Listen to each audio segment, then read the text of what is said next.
것도 없이 참 잘도 커서 키우면서 힘든 일도 없었어요. 거기다 조금만 보면 전 결혼 생활 내내 힘들 거 하나 없을 팔자였는데 팔자에도 없는 고생을 하게 되었습니다. 그 이유는 갑자기 나타난 동서와 서방님 때문이었죠. 시부모님들은 일찍 돌아가셔서 남편과 서방님은 둘이 살면서 지냈습니다. 그러다 남편과 제가 결혼을 하게 되었고 그러면서 자연스럽게 서방님과는 떨어지게 되었죠. 뒤이어 서방님도 결혼을 했지만 뭐가 급한지 결혼식도 안 올리고 대충 인사만 하고 그 동시에 미국으로 갔습니다.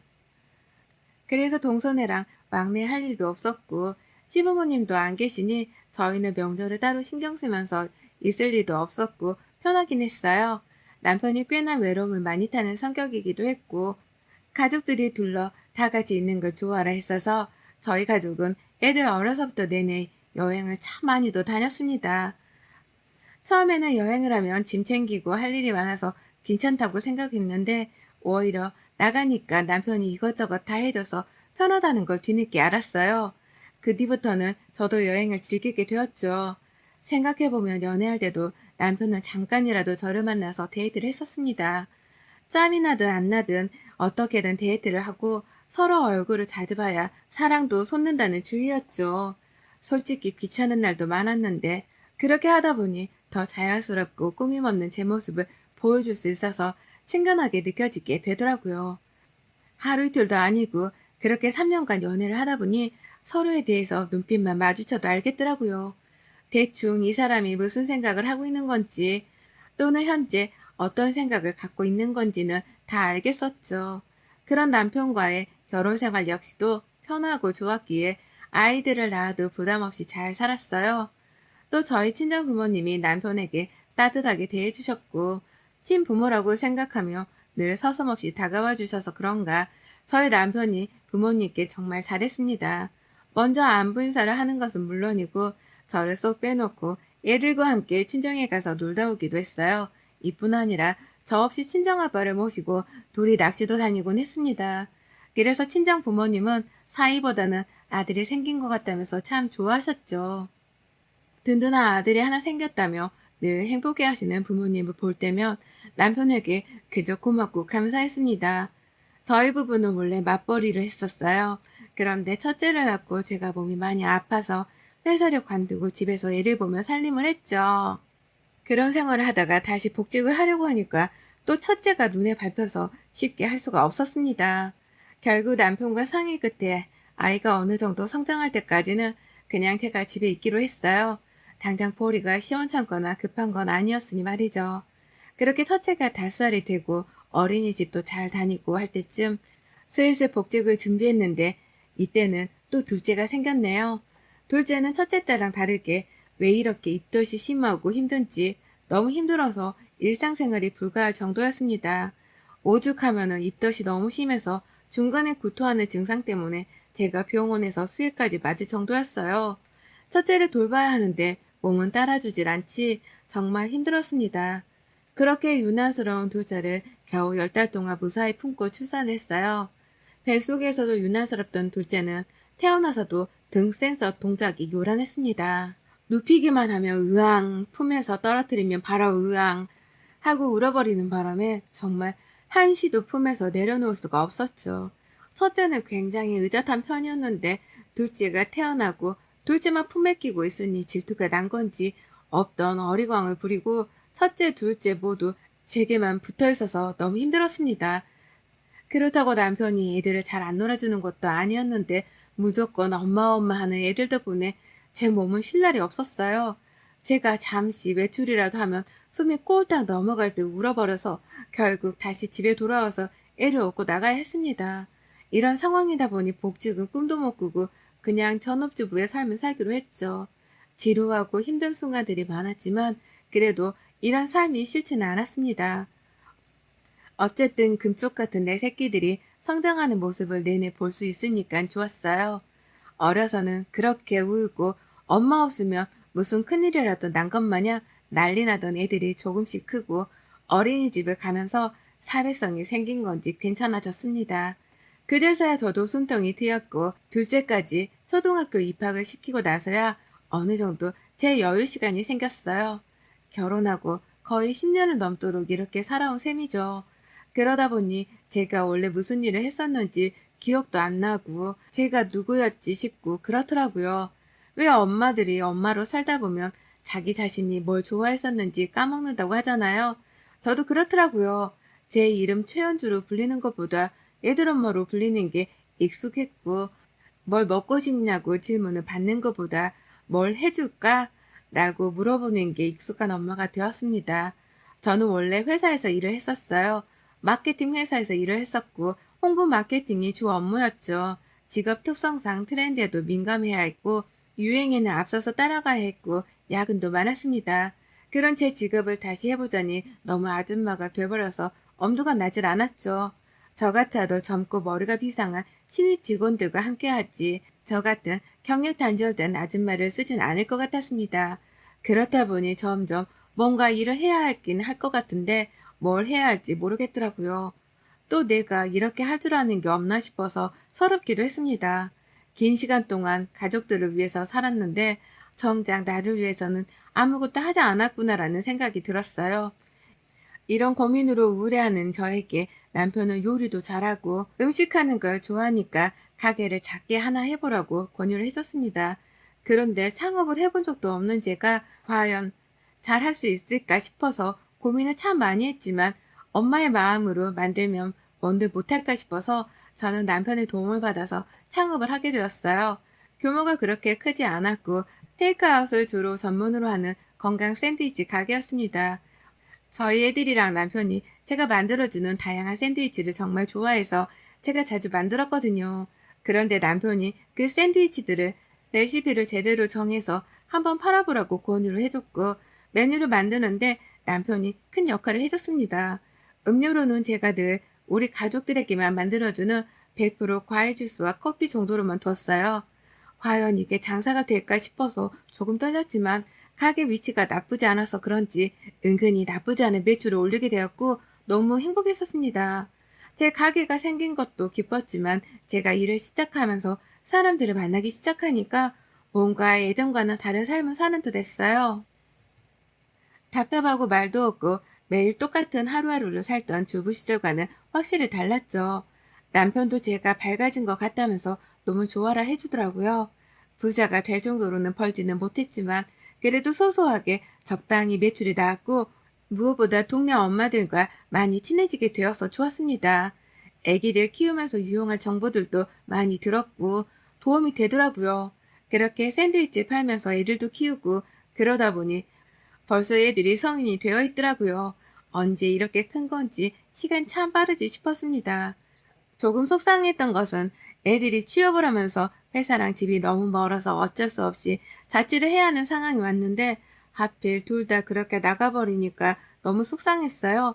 집이 막 텅 빈 것 같고 비어있는 애들 방을 보면 괜히 속상하고 슬프고 한달은 그랬습니다. 그런데 이것도 웃긴 게 시간이 지나니까 언제 그랬냐는 듯 아무렇지 않아지고 홀가분해지더라고요. 뒤치다거리 할 것들이 사라지니 난 이제 진짜 자유구나 싶었습니다.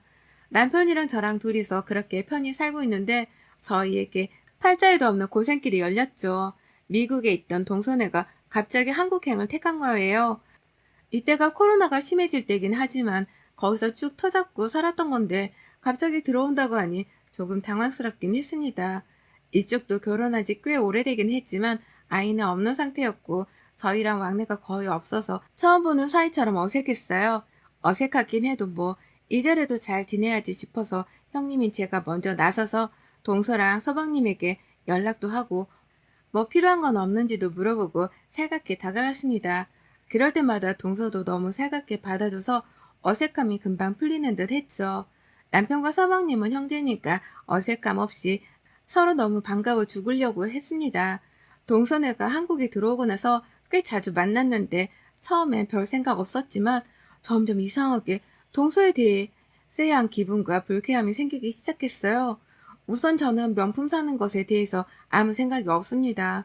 본인이 능력이 되면 사는 거고 아니면 마는 거고 뭐 그 정도로 생각을 하는 편인데 동서는 명품이 아니면 가방 하나를 들고 다닐 수 없다고 말할 정도로 명품만을 취급하는 사람이었죠.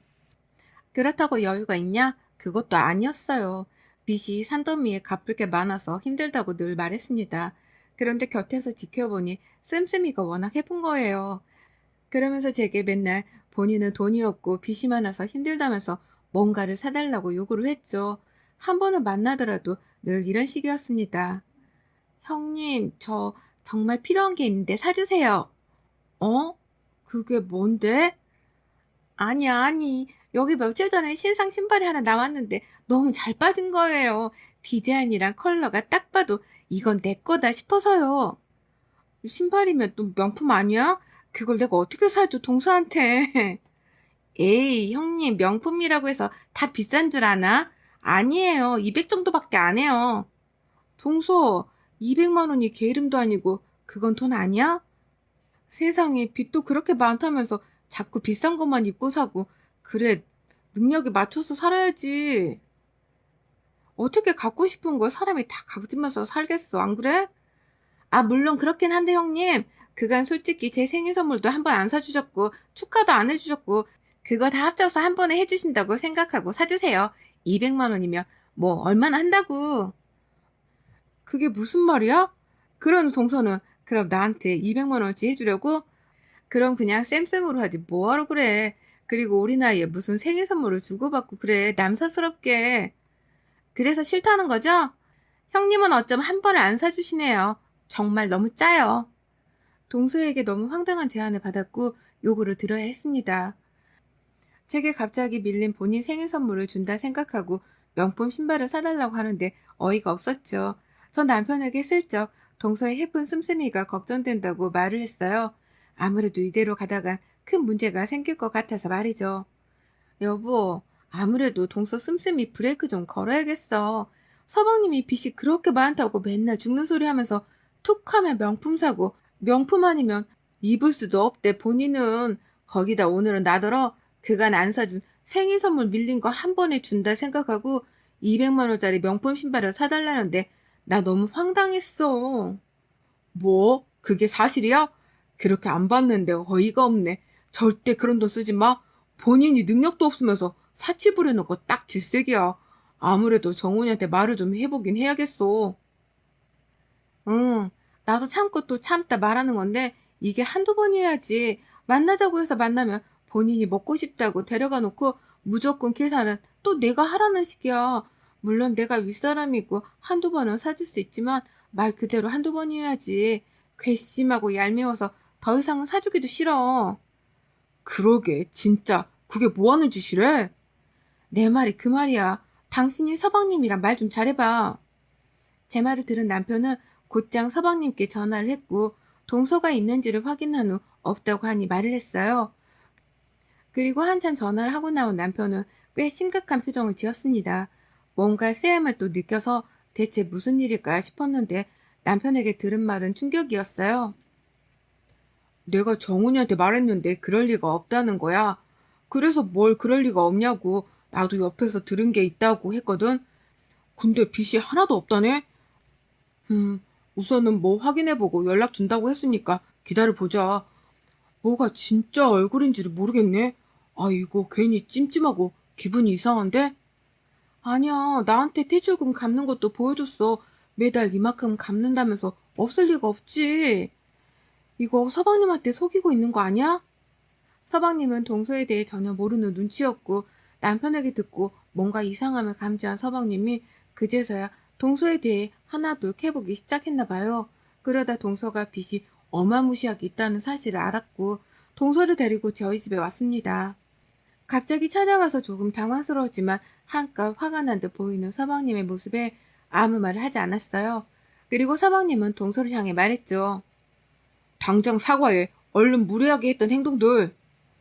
형님, 그 기분 나쁘셨다면 죄송해요. 저는 그냥 친해지고 싶고 언니니까 그래도 된다고 생각했는데 반대로 생각해보니까 저였어도 기분이 나빴을 것 같아요. 죄송해요. 갑자기 찾아와서 왜 그래? 죄송해요. 제가 이 사람이 빚이 있고 뭐 이런 사정을 아예 몰랐다가 이번에 알게 되었고 추궁해보니까 큰 실례를 저질렀더라고요. 앞으로는 이렇게 불편하게 하는 일 없도록 주의할게요. 저희가 죄송해요. 그래, 네가 주의를 시켜야지. 괜히 우리 집사람만 힘들어지잖아. 원래 남 얘기하지도 않는 사람인데 오죽하면 나랑 의논을 했을까? 그리고 앞으로 너무 자주 만날 이유는 없을 것 같아. 안 보자는 얘기가 아니고 지금 너무 자주 보잖아. 우리 와이프도 일하는 사람이라 바쁜데 수시로 불러내고 맨날 계산하라는 식이고 이 사람이 무슨 지갑이야? 착하니 망정이지 참나. 정말 죄송해요. 불편하게 안 할게요. 죄송합니다. 동서는 그렇게 한껏 고개를 숙이고 죄송하다며 한참을 사과하고 갔습니다.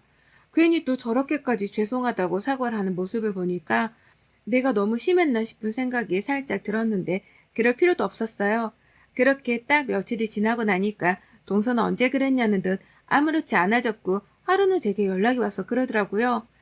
형님, 형님네 결혼기념일은 언제세요? 저희는 다음 주거든요. 어? 그건 또 왜? 왜긴요. 서로 챙겨주면 좋잖아요. 그래서 말인데 다음 주에 저희 기념일이니까 호텔 하나 예약해주세요. 오랜만에 호텔 데이트하고 싶은데 형님이 예약해줬다고 하면서 가면 자연스러울 것 같아서요. 저도 형님네 나중에 해드릴게요. 아니야. 그냥 동서가 하고 뭐 내가 했다고 말하던가 해. 결혼기념일을 동서지간에 굳이 뭐하러 챙겨줘. 난 원래 기념일 잘 안 챙겨서 이런 거 불편해 동서. 아, 형님은 도대체 그럼 뭐가 좋으신 거예요? 제가 하자는 건 다 싫다고 하시고 제 친구들 형님들은 보면 선물이다 뭐다 비싼 거 좋은 거 바리바리 주던데 형님은 저 한국 와서 해주신 게 뭐가 있어요? 뭐라고?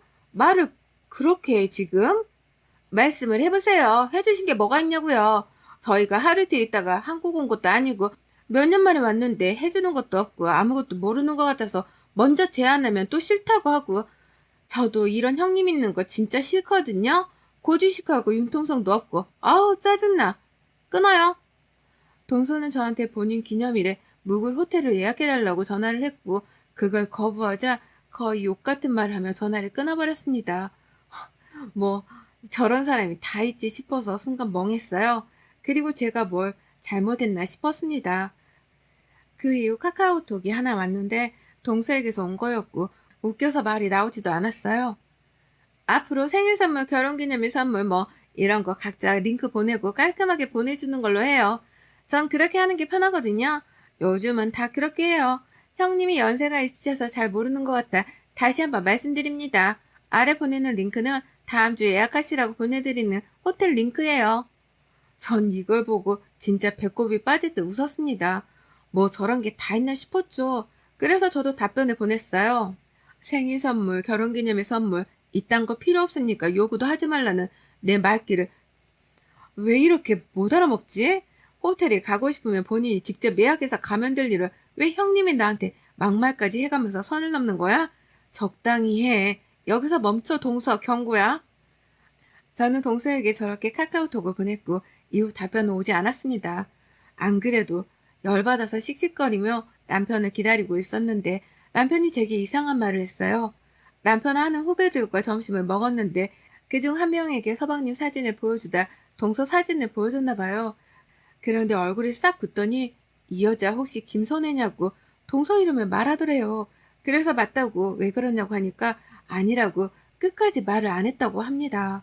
뭔가 딱 봐도 이상해서 제가 그 후배에게 전화를 해서 물어보라고 했죠. 그리고 충격적인 사실을 듣게 되었습니다.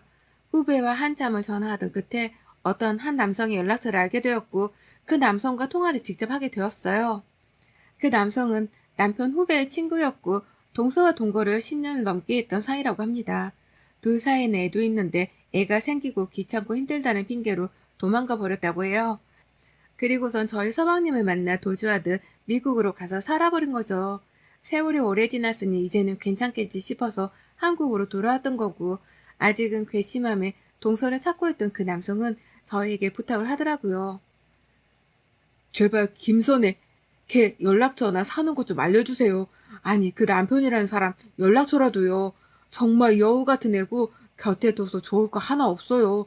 저 역시 가만 안 두려고 연락처 묻는 거지 빌고도 빌어도 절대 안 받아줘요. 그러니까 이 모든 게 사실이란 거죠. 그쪽은 그럼 결혼했다는 사실도 이번에 안 거고요. 전혀 몰랐죠. 하루아침에 소리소문도 없이 사라져서 아, 정말 작정하고 잠수를 탔구나 생각했지. 웬 남자랑 결혼해서 미국 가서 살다 올 줄을 누가 알았겠어요? 그 뒤로는 아무도 애를 봤다는 사람이 없어서 진짜 독한 년이다고만 생각했죠. 저랑 남편은 이 모든 사실을 알고 충격을 먹었고 우선 서방님에게 먼저 이 사실 알려줬습니다. 서방님은 거의 쓰러지기 직전의 충격 상태였고 간신히 진정시킨 후 서방님네 집에 동거남과 함께 모두 쳐들어갔어요. 모두 함께 들이닥친 걸 보고 동서는 갑자기 안방으로 뛰어들어가서 문을 잠그려 했고 제가 막았죠. 서방님이 차마 동서를 때리지는 못하고 있길래 제가 대신 때리며 말해줬어요. 어디서 너 같은 더러운 게 굴러들어와서는 어쩐지 근본은 못 숨긴다고 싼티가 잘잘 흐르는 걸 내가 왜 진작에 몰랐을까? 명품으로 그걸 휘감는다고 네 본 모습이 감춰지는 게 아니란다, 아가야. 네 속이 명품이어야 명품을 휘감아도 어울리는 거야, 알겠니?